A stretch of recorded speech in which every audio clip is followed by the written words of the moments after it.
The winter rain had soaked the hills for days, leaving every Japanese trench cold, muddy, and filled with a silence that felt more dangerous than gunfire. The men stationed along the ridge were exhausted, hollow-eyed and tense in a way that made the smallest noise feel like a warning. They had been shelled before many times, but they always had one small advantage. They knew when artillery was coming. They prided themselves on hearing patterns, on sensing changes in the distant wind, on predicting angles from even the faintest whistle in the sky.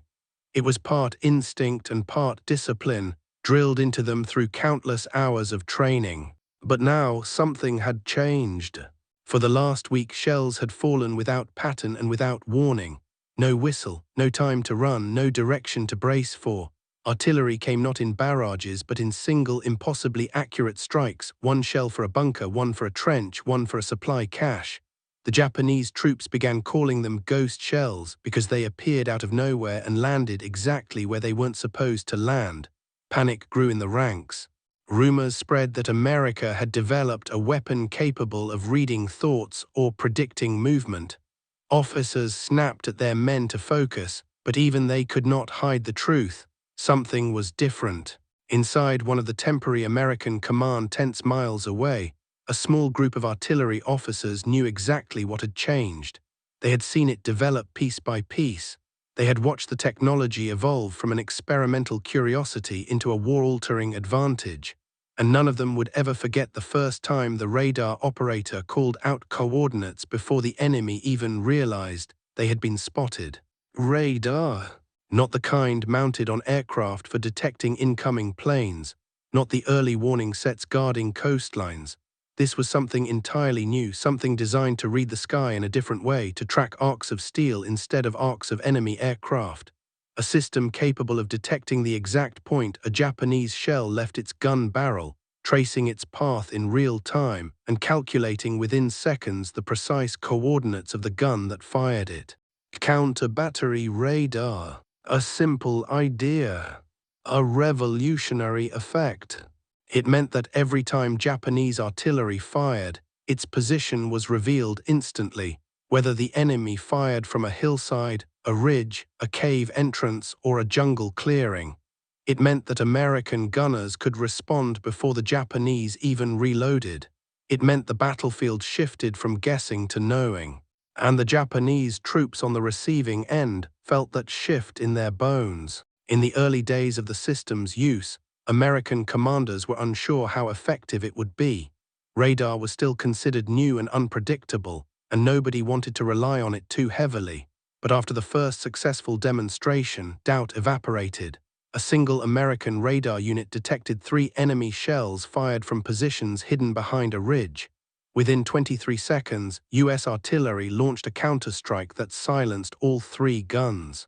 A sergeant on the line muttered, "It's like we're answering before they ask the question." Word traveled quickly through American ranks, but what traveled faster was fear through Japanese lines. Soldiers crouched in trenches and bunkers, whispering that the Americans must have scouts living beneath the ground or that their guns could smell gunpowder before it ignited. Some officers tried to restore morale by insisting the Americans were just lucky, but luck didn't explain the precision. It didn't explain why the first shell always hit exactly where the Japanese gun stood. Luck didn't explain why the Americans suddenly knew everything. In reality, only a handful of radar operators even understood how the system worked. It wasn't magic. It wasn't mind reading. It wasn't divine intervention. It was math, raw, fast, and unforgiving. Radar could read the slightest disturbance in the sky, trace the path backward through geometric algorithms, and pinpoint the exact source. The enemy fired once. Americans answered instantly. But the Japanese soldiers had no way of knowing this. All they saw was death arriving out of nowhere, with terrifying accuracy, every time they tried to fire a single round. One young Japanese private, stationed on the far side of a muddy ridge, described it in his journal. "We loaded the gun, we fired. Before the smoke cleared, an American shell fell where we stood. It felt as if the sky itself punished us for making noise." Fear spread like frost across the trenches, and that fear had a reason. The radar teams were getting faster. better, more confident.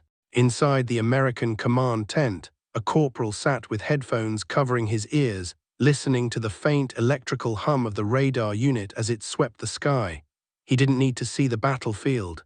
He didn't need to hear the explosions. All he needed was the small spike on the oscilloscope, the tiny shimmer of movement that signaled a shell had just cut through the air.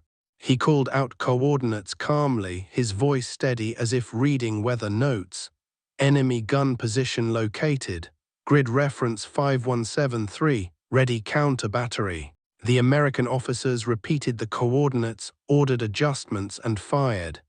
Their shells arced beautifully through the sky, curving over ridgelines, slipping between jungle canopies, and landing with earth-shaking precision. Another enemy gun silenced.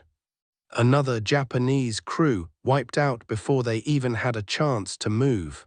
Some commanders tried repositioning their guns after every shot, but even that wasn't enough.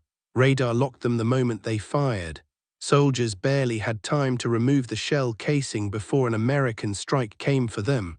Others tried firing fewer rounds, hoping not to be detected. It didn't help. One shell was all it took. The psychological toll crushed morale faster than casualties. Japanese troops began refusing orders to man artillery positions at night. Some hid their guns inside caves, thinking stone would conceal the shot. But radar didn't care about stone. It cared about movement, about arcs, about physics. Time and again, Japanese gunners felt the same cold dread as American shells tore their positions apart. One lieutenant tried to inspire his men by shouting, "They cannot see us, they cannot know." But his words lost meaning the moment a shell landed just meters behind him. His men fled, most never returned to their guns. And still, American radar teams worked steadily, calling out positions with the same calm voices they used when discussing weather forecasts. To them, the system had become routine, predictable, almost mundane. But to the Japanese soldiers crouching in the mud, it felt like facing an enemy with supernatural perception. One night, a Japanese platoon attempted to fire from a concealed ravine. They had spent hours dragging their gun through vines, mud, and foliage to find a place they believed safe. They waited until the wind shifted. They fired a single round. 20 seconds later, American artillery hit the ravine head-on. The explosion shook leaves from the trees. Silence followed. Not one Japanese soldier survived. The American commander didn't cheer. He simply nodded at the radar operator, who was already scanning for the next spike, the next signature, the next trace of enemy fire. As the weeks passed, Japanese positions grew quieter. The Americans noticed fewer shells coming their way. Some thought the Japanese were conserving ammunition. Others believed the enemy was planning something larger. But the truth was simpler. Japanese artillery crews were terrified of firing. They knew what would happen. Fire once, die immediately. For the first time in the war, Japanese troops grew afraid not of American guns, but of American knowledge. They couldn't escape it, couldn't hide from it, couldn't outthink it. They never even saw the radar that hunted them. They only felt its consequences. In the later days of the campaign, American scouts captured a small Japanese notebook from an abandoned gun pit. Inside, among torn pages and faded ink, one sentence stood out. "Our guns have become signals of our death." But the most astonishing transformation wasn't on the Japanese side. It was among the Americans operating the radar. They started to trust their machines more than human scouts. They became so proficient at reading enemy trajectories that they could predict likely firing locations even before shells were launched. Their confidence shifted entire strategies. Battalions moved differently, infantry advanced more boldly, and commanders planned assaults knowing the biggest threat to American troops had been neutralized before it even began. The desertion rate among Japanese artillery units soared. Entire batteries abandoned their guns overnight. leaving ammunition stacked neatly beside them. American troops approaching these empty positions often found the guns untouched, the rations still warm, the ground showing signs that men had fled in panic rather than discipline. American officers studying captured diaries noticed a pattern. The fear wasn't of artillery itself, it was of the unseen force directing it. The Japanese troops wrote about an enemy who always watches, an enemy who knows when we act, an enemy who punishes a single noise. To them, radar was not a machine. It was an invisible predator. Silent, all-seeing, undeniable. The Americans kept refining their technique. Radar operators learned to distinguish between shell types by observing the arc signatures on their screens. They could tell the difference between a high-velocity anti-aircraft round, a medium-field howitzer, and a heavy siege cannon. They could prioritize threats instantly. Some nights the radar unit stayed active for hours without pause. Every spike meant another Japanese gun was exposed. Every callout meant another precise American strike. The psychological effect on the Japanese lines grew unbearable. Even the bravest artillery crews began hesitating before firing. Some lit incense and prayed. Others tried engineering crude shields of bamboo or metal around their guns, hoping to fool the system. None worked. A few Japanese units attempted firing multiple guns simultaneously to confuse the radar. Instead, the radar revealed all their positions at once. American counterbattery fire eliminated the entire line in under 30 seconds. Survivors later claimed they thought the Americans had somehow pre-sighted every gun. In reality, the radar team sat calmly behind their equipment, watching the arcs appear like faint signatures in the sky. They processed the information almost automatically, calling out coordinates as though reading numbers from a map. The distance between technology and battlefield was enormous, but the connection was instantaneous. And the Japanese troops felt that connection like a blade at their throats. In one hillside bunker, a Japanese sergeant listened as his commander ordered the artillery to fire 3 rounds in support of an infantry advance. His hands trembled, his voice cracked. He whispered to a younger soldier beside him, "If we fire, we die." The commander shouted again. The sergeant loaded the shell, praying silently. He never heard the American round that killed him. His bunker collapsed so fast, he didn't have time to register fear.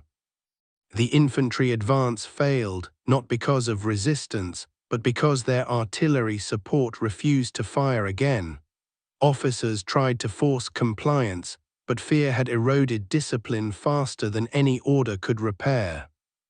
In interviews decades later, surviving Japanese soldiers described this period of the war as the time when the sky betrayed us. They had grown up believing artillery dominated the battlefield, but now they faced an enemy who nullified artillery itself, an enemy who didn't need to see them to kill them.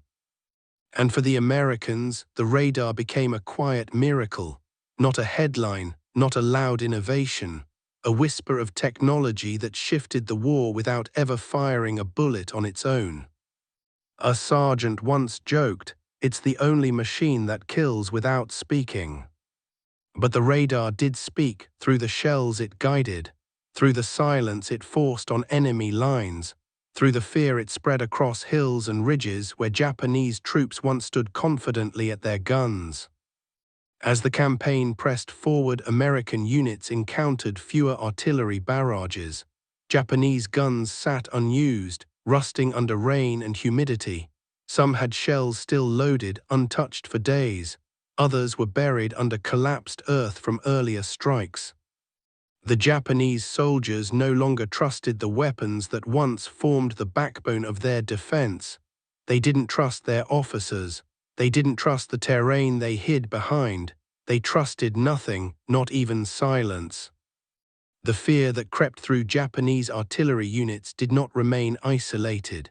It spread outward, from the men operating the guns to the infantry relying on them, to the officers planning offensives, and eventually to command staff who realized entire battle plans were collapsing not from American firepower alone but from something far more insidious: psychological paralysis. Reports filtered upward describing crews refusing to fire their guns or firing only once before fleeing into the jungle. Some units tried rotating gunners every few minutes to reduce the sense of impending doom. Others attempted blind firing from deep inside caves, hoping to mask the muzzle flash long enough to avoid immediate retaliation. But radar did not rely on flashes, it relied on motion, on arcs, on physics. It didn't matter if the Japanese hid inside stone. Once a shell left the barrel, the radar traced it like a signature in the sky. American commanders began noticing odd behavior from enemy forces, movements that no longer followed established Japanese doctrine. The enemy avoided large-scale coordinated barrages. They launched fewer nighttime attacks. They hesitated to support infantry charges with artillery, resulting in assaults that collapsed before reaching the front line. But the most telling sign was the silence. Entire sectors that once roared with artillery fell completely quiet. American infantrymen advancing across ridges expected shells to fall every few minutes, but nothing came.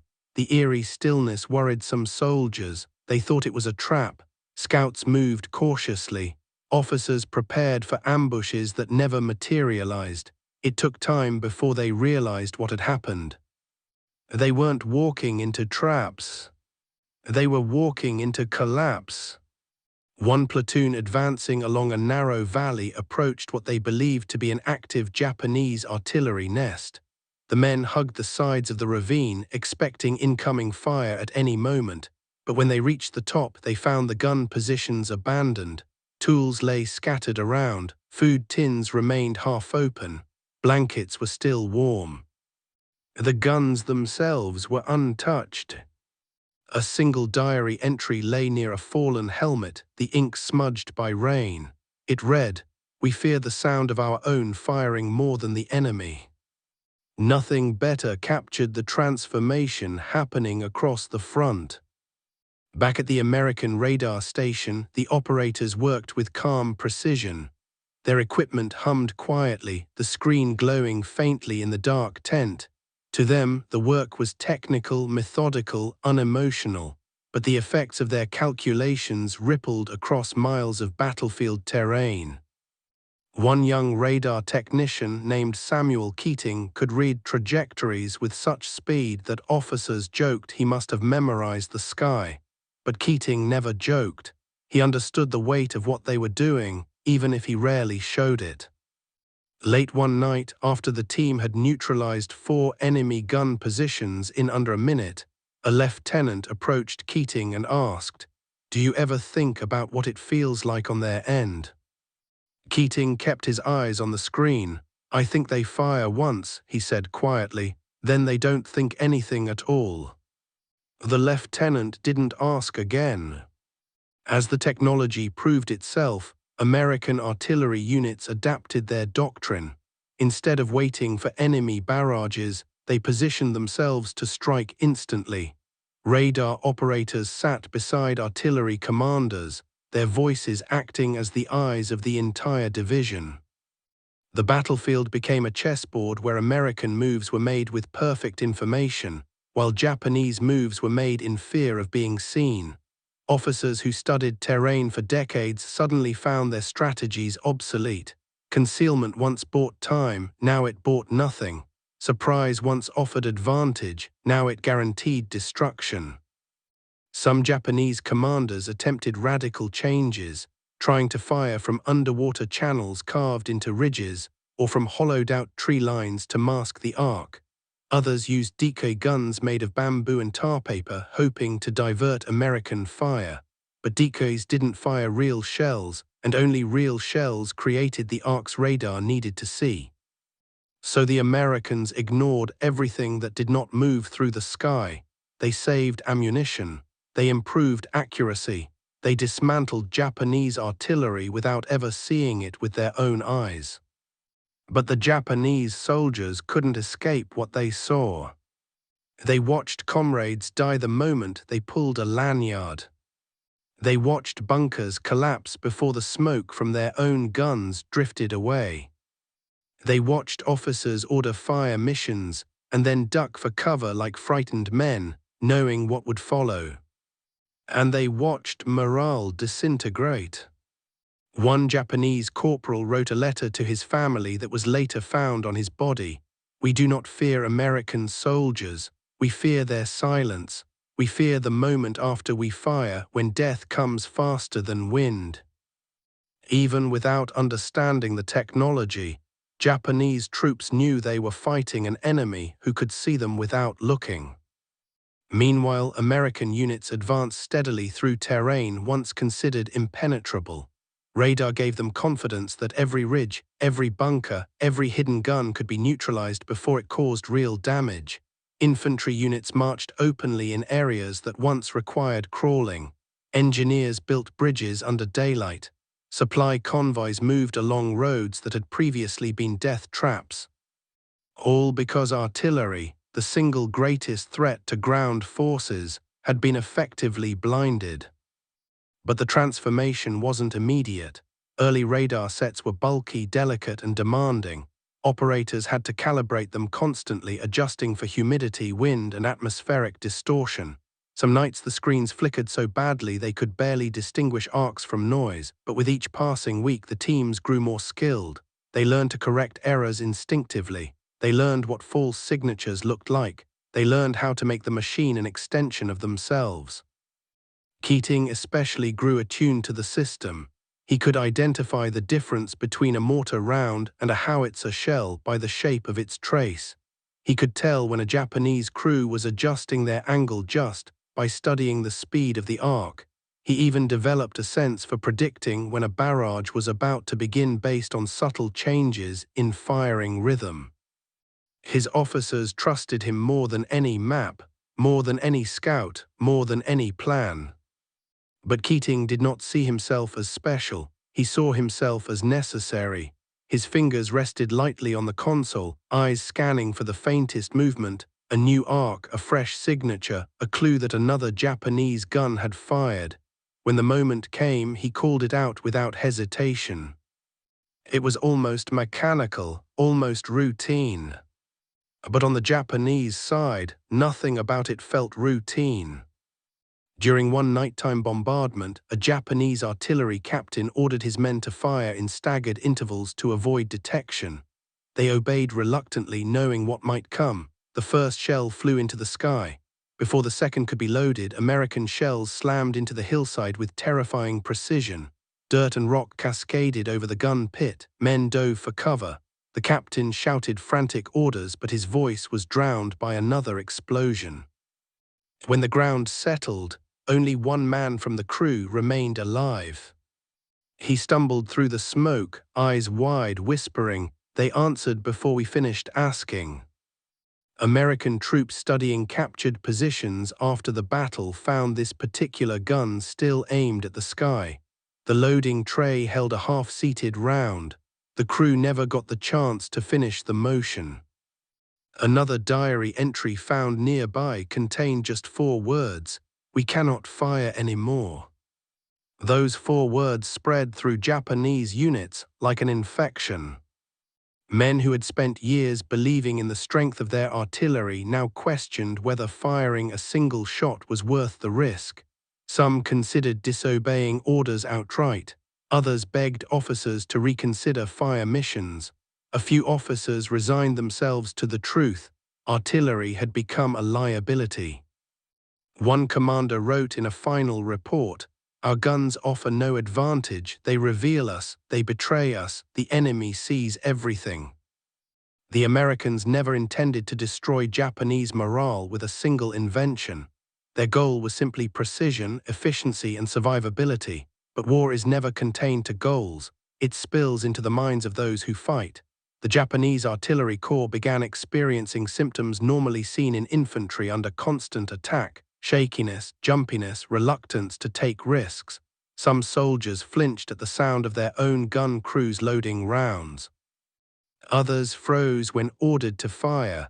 unable to will their hands to perform the motion. Officers noticed, doctors noticed, but they could do nothing. The root of the fear was not physical, it was psychological, it was invisible. And invisibility is the most frightening form of power in war. Back on the American side, the significance of their advantage grew clearer each day.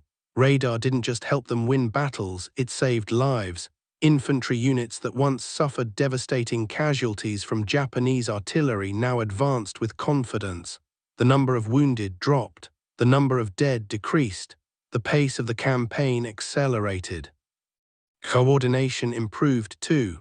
Radar allowed commanders to predict Japanese artillery strategy even before shells were fired. They began planning maneuvers to deliberately bait Japanese guns, knowing radar would reveal the positions the moment a single round left the barrel. These operations were risky, but the results were devastatingly effective. American units pretended to mass for an attack. Japanese observers signaled their artillery to open fire.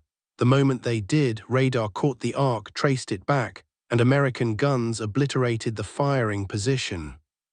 In some cases, Japanese crews didn't fire again for days.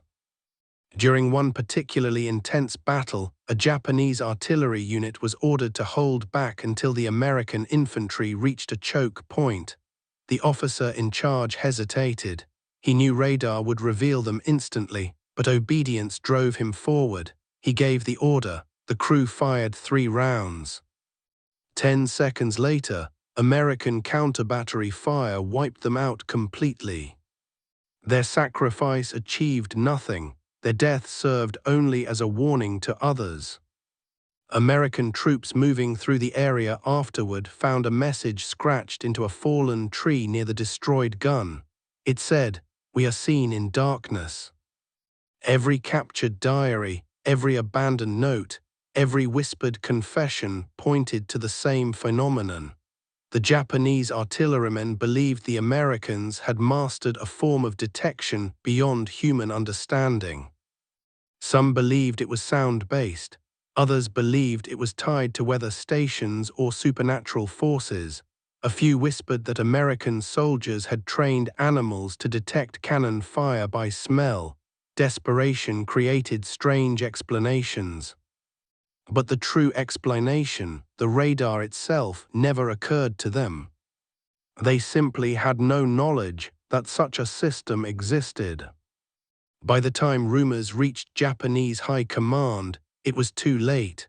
The front lines were collapsing.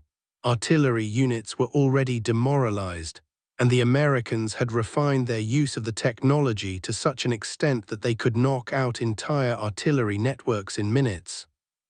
The true depth of the psychological damage surfaced only when captured Japanese soldiers were interrogated. Many described artillery duty as a death sentence. Some claimed they had nightmares of American shells falling without warning, landing precisely where they stood.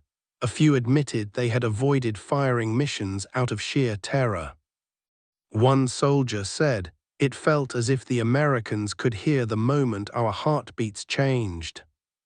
Another said the air did not belong to us anymore. Yet another whispered, "We died the moment we lit the fuse." On the American side, radar operators heard none of this. They didn't see the fear firsthand. They didn't read the diary entries. All they knew was their work was effective. Coordinates in, calculations made, shells fired, enemy guns silenced. It was mechanical, efficient, emotionless. Keating in particular became a ghost inside the tent, working silently, rarely leaving his post. He ate near the machine, slept beside it, and when he closed his eyes he saw arcs, curves of white light tracing across the darkness, each one leading him to another enemy gun. He never questioned the necessity, he never doubted the purpose. But sometimes, late at night, he wondered how many men had died because he read a line on the screen a fraction of a second faster than expected. He shook the thought away. War was not about thoughts. War was about survival. And radar ensured American survival. In the following weeks, the Japanese artillery presence dwindled almost entirely. Positions that once held dozens of cannons now held only charred wreckage. Supply depots were filled with unused shells. Command tents were abandoned. Engineers found artillery pieces partially buried, as if the Japanese hoped to hide them from an enemy they could not see. The Americans, puzzled by the sudden silence, initially feared a trap, but patrols quickly confirmed the truth. Japanese artillery had effectively ceased to exist. Fear so deep, so pervasive, so consuming that the very act of loading a gun became unbearable. Fear caused by an invisible enemy they could not comprehend. What the Americans could not see on their maps, they could sense in the way the enemy moved. Japanese infantry patrols began avoiding ridgelines where artillery would normally support them. Officers hesitated before ordering bombardments. Scouts remained idle for hours, waiting for fire missions that no one dared attempt. A strange stillness draped itself over the front, a stillness so unnatural that American soldiers felt uneasy walking through it, even as it protected them from harm. To the Americans, silence meant victory. To the Japanese, silence meant danger. One Japanese lieutenant, captured near a collapsed gun pit, explained it with trembling hands. When we fired, the Americans answered instantly. When we did nothing, they waited. Every noise became a signal of our death. His voice cracked as he tried to explain what it felt like to operate artillery under those conditions. He spoke not as a soldier defending his nation, but as a man describing the sensation of standing inside a cage that shrank every time he moved. His fear was not of American soldiers, whom he considered brave and direct, but of an unseen force he believed could read the air itself. American interrogators dismissed some of this as superstition, but Keating, who overheard pieces of the interview, understood the deeper truth. Fear had replaced strategy, and nothing in war spreads faster than fear. In the following days, the Americans moved closer to a strategic ridge long defended by heavy Japanese guns. Scouts expected a brutal fight. Officers predicted a costly assault, but instead they found only remnants, gun barrels twisted from earlier barrages, ammunition crates left open and untouched, footprints leading into the jungle where desperate men had fled to escape a force they believed could strike them from miles away without warning. American troops advanced so effortlessly that some suspected a larger enemy counterattack was imminent, but intelligence reports said otherwise. The Japanese command had lost the confidence of its own artillery units. Some commanders, fearful of reprisal from their superiors, falsified their reports, claiming they had fired multiple missions that, in reality, never took place. Others wrote honest reports that never reached the high command because frontline officers feared they would be court-martialed for admitting their artillery crews refused to fight. One captured officer revealed that his men had devised elaborate rituals before firing, even small offerings to ancestors, hoping to gain spiritual protection against uncanny accuracy, but no ritual gave them the courage to ignore the certainty that death followed each shot. He confessed in a whisper, "I felt as if the Americans were standing beside us, watching us touch the lanyard." Meanwhile, American radar teams expanded their capabilities. They improved calibration techniques. They positioned radar stations closer to the front line. They began coordinating with aircraft spotters, integrating observations from the sky with electronic data from the ground. What emerged was a form of early networked warfare, layers of intelligence converging upon a single purpose: eliminate enemy artillery before it could threaten American advances. For the Japanese troops forced to endure this growing precision, their desperation led them to new extremes. Some began firing from behind waterfalls, hoping the mist would distort the radar wave. Others dragged their guns into deep ravines, hoping the steep angles would hide their arcs. One team attempted to fire upwards into the canopy, allowing shells to ricochet off branches before descending, anything to avoid sending a clean, detectable trajectory into the sky. Everything failed. Radar did not rely on muzzle flashes. It did not need scouts. It did not depend on visibility. It needed only motion. And motion was unavoidable. When a Japanese colonel ordered a battery to open fire during a nighttime American advance, the crew hesitated. They had already lost 2 guns earlier in the week to counter-battery strikes. Their numbers had dwindled. Their nerves were frayed. Still, orders were orders. They prepared to fire. The first round soared upward. Keating saw the arc appear instantly on his screen. He calmly repeated coordinates. American guns fired back 50 seconds later. The colonel never gave a second order. His body was found the next morning beneath a collapsed timber beam, the gun he commanded still aimed toward the stars. The surviving members of his unit fled during the night, leaving behind half-written farewell notes smeared with rain and ash. In the American camp, soldiers debated whether the Japanese had begun conserving artillery. They didn't know the truth. They didn't know that fear, not strategy, dictated the enemy's silence, but they sensed its effect. "Feels like they're giving up," a private murmured while cleaning his rifle. "No," his sergeant corrected quietly. "They're still there, they just can't shoot anymore." As American advances accelerated, they discovered that many Japanese units had chosen to bury their guns rather than risk firing them. Shovels were found still lodged in dirt. Tarps covered barrels as if hiding them from the eyes of gods. Some barrels were cut into pieces, deliberately rendered useless so the guns could not betray them. But the most haunting sight came when American troops found an underground bunker complex housing 4 heavy artillery pieces. None had been fired in days. Lanterns still burned. Food lay uneaten. The logs describing fire missions ended abruptly mid-sentence. The graffiti on the wall, written by an unknown soldier, read, "The Americans know the wind. They hear our shells speak." This was not military defeat. It was psychological collapse. Back at the radar tent, Keating was unaware of the haunting discoveries made at the front. He focused instead on perfecting his technique. Sometimes he leaned so close to the screen that officers thought the glow might burn his eyes, but he needed to be close. He needed to feel the rhythm of the arcs as they appeared and faded. He believed that understanding the rhythm of the battlefield through radar was as important as understanding terrain through maps. During one intense encounter, multiple Japanese guns fired at once, a desperate attempt to overwhelm counterbattery capabilities. 3 arcs appeared, then 6, then 9. The screen lit up with signatures. Keating's fingers danced over the controls. He called out positions rapidly, not waiting for confirmation. American artillery responded with deadly coordination. Guns that once threatened American troops were silenced within minutes. Officers watching the efficiency of the radar-artillery partnership realized they were witnessing something unprecedented.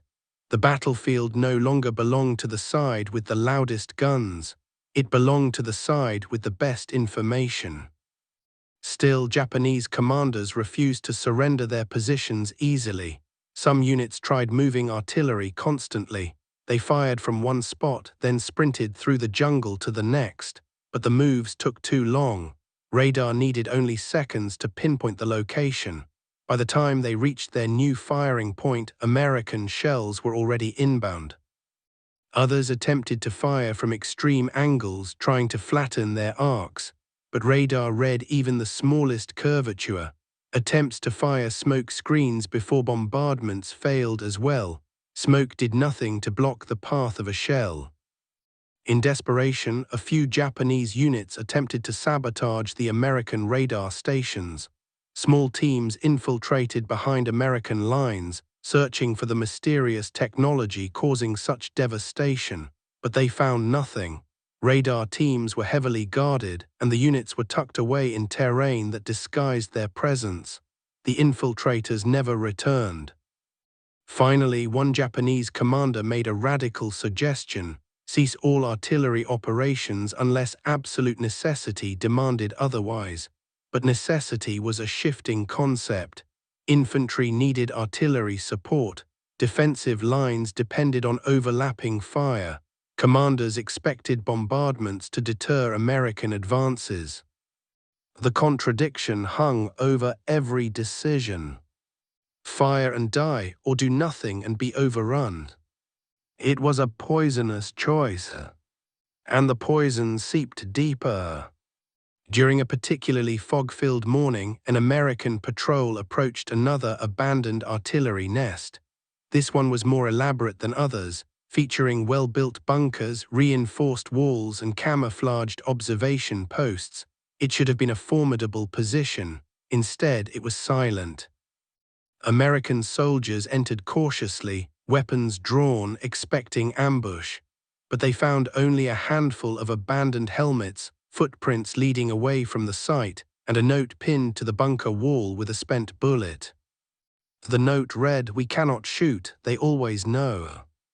In some areas, Japanese troops attempted building decoy firing positions, hoping to convince American radar teams that they had resumed bombardments. They dragged bamboo poles into fake gun pits and constructed wooden barrels painted black to resemble artillery pieces, but radar ignored them completely. Decoys created no arcs. No arcs meant no attention. The Japanese could not even fool the silence. Meanwhile, American units grew bolder. They launched assaults under conditions that normally would have been suicidal. With Japanese artillery resolved to inaction, American armor rolled through valleys once considered death traps. Infantry crossed open ground with minimal cover. Engineers built supply roads in daylight, risking little more than small arms fire. The confidence among American troops became noticeable. They no longer ducked at the distant sound of enemy guns, because those guns rarely fired twice. They moved with the assurance that if Japanese artillery revealed its position, radar would expose it instantly, and American guns would end the threat before it escalated. However, the full magnitude of psychological damage inflicted on Japanese troops became clear during a nighttime firefight. As American forces advanced, a lone Japanese artillery piece fired a single shell before the crew abandoned the weapon and sprinted into the darkness. American radar saw the arc. Counterbattery fire obliterated the empty position. Hours later, American scouts found the crew cowering in a ravine, unarmed, terrified. One of them, shaking uncontrollably, repeated a phrase in broken English, "The sky sees us, the sky sees us." What radar had done was more than destroy artillery. It destroyed the trust Japanese soldiers had in themselves. Their training told them to fight. Their instincts told them not to. Caught between duty and survival, they froze, paralyzed by an invisible enemy. Japanese high command eventually learned that radar might be responsible, but by then, their artillery regiments were so demoralized that new orders changed nothing. Some officers tried forcing compliance by threatening court-martial. Others attempted public punishments to restore discipline. But fear of death by American artillery outweighed fear of any officer's command. During an interview decades later, a Japanese veteran said, "If we fired, we died. If we did not fire, we died differently. So we chose to live one more minute." Back in the American radar tent, Keating worked tirelessly through fatigue. The constant hum of the machine had become the soundtrack of his life. He had learned to interpret even the faintest fluctuations, understanding how humidity affected returns or how mountains distorted readings. His intuition became so refined that he sometimes called out enemy positions before the arcs fully appeared on the screen. Commanders praised him. Artillery crews trusted him. Infantrymen credited him for saving their lives. But Keating never sought praise. He saw himself as one cog in a machine that stretched across the entire theater of war. The radar was just a tool, his skill just a necessary function. One evening, after hours of relentless counterbattery action, Keating finally stepped outside the tent for fresh air. He watched the distant horizon where artillery flashes illuminated the night. For the first time, he allowed himself to feel the weight of what he had done. "I wonder," he murmured, "how many men never saw the shell that killed them." Another radar operator overheard him and placed a reassuring hand on his shoulder. "Better them than us," he said quietly. Keating nodded, but the words didn't fully comfort him. During the final stages of the campaign, Japanese artillery became almost non-existent.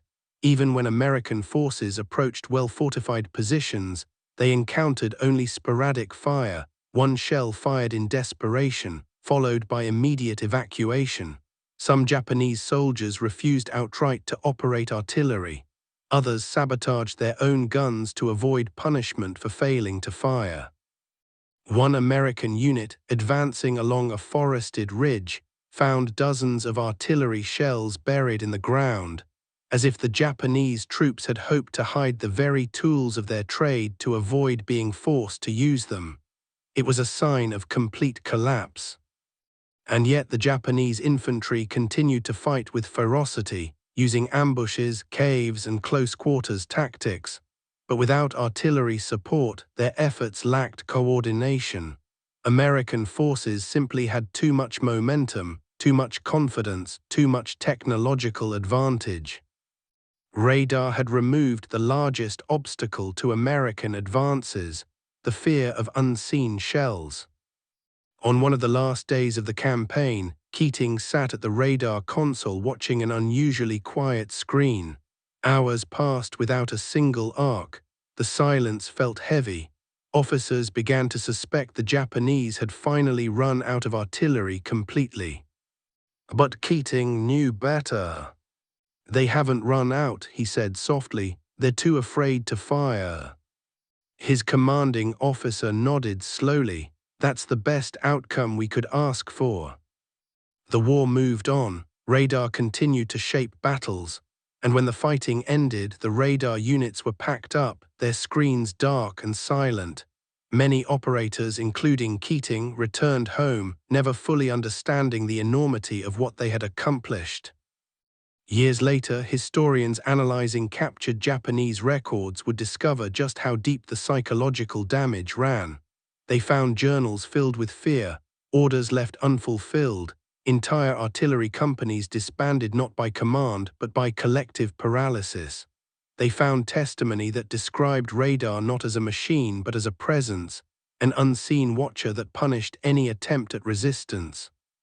One historian summarized it best: American radar neutralized Japanese artillery not through destruction, but through fear so absolute that entire units surrendered their purpose. In the end, the moral shift was undeniable. American artillery became emboldened. Japanese artillery became silent. And the silence reshaped the war. The Americans won not just through firepower, but through knowledge, knowledge delivered by a machine that could read the sky better than any human could. And the Japanese troops, standing in flooded trenches and collapsing bunkers, felt the truth in their bones every time they hesitated to fire.